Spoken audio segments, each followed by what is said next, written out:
Hello mga piyon ng ina. Kamusta naman ang Lunes nyo? Grabe talaga yung panahon ngayon. Talaga namang sobrang init pa din. Eto nga pala yung pamangkin ko. Nasabi niya mayaman sila. Paalay ngayon sa baryo nila. Paalay dahil buwan ng Mayo. Yung para sa sagala. Kaya naman pagka-uwi nila sa bahay ng lola nila, tamang-tamang paalay na. At kasali nga pala siya sa sagala. Umulan na ba dyan sa inyo? Dito sa amin ang araw nang hindi naulan kaya naman sobrang init pa din. Ayan, pagkatapos nga pala ng paalay, may libreng merienda. Pinapakain sila. Kaya naman pumaldo sila ng hapunan. Araw-araw nga silang nag-aalay. Kulang alam kung araw-araw ba yan o hanggang sa magsagala na sila. Ang cute nga ng mga dress ng mga bata.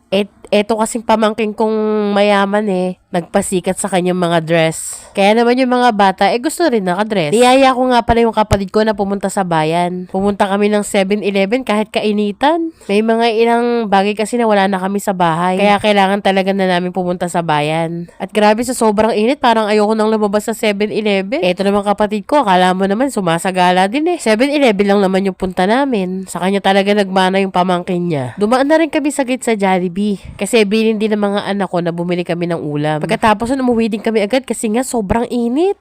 Talaga namang hindi mo na naising lumabas sa init ng panahon. Kung wala lang talagang bibilhin, talagang mag-i-stay na lang ako sa bahay. Yung nasa kwarto lang talaga kami.